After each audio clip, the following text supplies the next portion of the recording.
നമസ്കാരം. റാഫ്റ്റോക്ക് ഫുട്ബോളിലേക്ക് അവർക്കും സ്വാഗതം. കൊമ്പനാറ്റോ പൗലിസ്റ്റയിലെ ക്ലാസിക് പോരാട്ടത്തിൽ കൊറിന്ത്യൻസിനോട് നെയ്മർ ജൂനിയറുടെ സാൻഡോസ് 2-1 തോറ്റു. പക്ഷേ കളി വളരെ മികച്ചതായിരുന്നു എന്നാണ് നെയ്മർ കളിക്ക് ശേഷം പറഞ്ഞത്. ക്ലാസിക് പോരാട്ടങ്ങൾ ഇങ്ങനെയൊക്കെയാണ്. പക്ഷേ അദ്ദേഹത്തിന് ബോളിനെ കുറിച്ച് വലിയ പരാതിയുണ്ട്.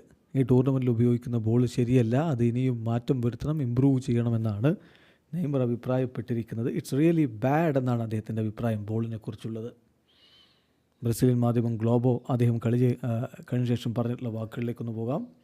ഈ ബോളിൻ്റെ സ്പോൺസേഴ്സ് ആയിട്ടുള്ള പെനാൽറ്റിയോട് എല്ലാവിധ റെസ്പെക്റ്റും വെച്ചുകൊണ്ട് പറയട്ടെ, ബോള് നിർബന്ധമായിട്ടും ഇമ്പ്രൂവ് ചെയ്യേണ്ടതുണ്ട്. ഫിലിപ്പെ ലൂയിസ് കഴിഞ്ഞ ദിവസം ഇതേ കാര്യങ്ങൾ പറഞ്ഞിട്ടുണ്ടായിരുന്നു. ഞാൻ അദ്ദേഹത്തോട് എഗ്രി ചെയ്യുകയാണ്. ഈ ബോൾ വളരെ മോശമാണ്, ഇത് ഇമ്പ്രൂവ് ചെയ്തേ പറ്റൂ, എങ്കിൽ മാത്രമേ നമ്മുടെ ടൂർണമെൻറ്റിന് അതുകൊണ്ട് ഗുണമുണ്ടാവുകയുള്ളൂ എന്നാണ് നെയ്മർ ജൂനിയർ പറയുന്നത്.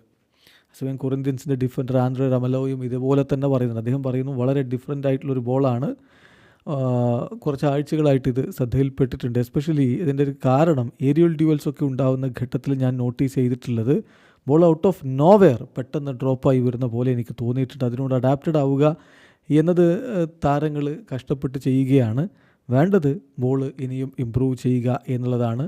വ്യത്യസ്ത തരത്തിലുള്ള ബോളുകൾ ഉണ്ടാകുമ്പോൾ അത് ബുദ്ധിമുട്ടാണ് എന്ന് തന്നെ ഇപ്പോൾ കൊറിന്ത്യൻസിൻ്റെ താരവും പറയുന്നു. ചുരുക്കത്തിൽ ഈ ബോളിന് പ്രശ്നമുണ്ട്, അതാണ് മനസ്സിലാക്കാൻ കഴിയുന്നത്. വീഡിയോ അവസാനിക്കുന്ന ഫുട്ബോൾ ലോകത്തെ കൂടുതൽ വിശേഷങ്ങളുമായി റാഫ്റ്റോക്സിൽ എത്താം.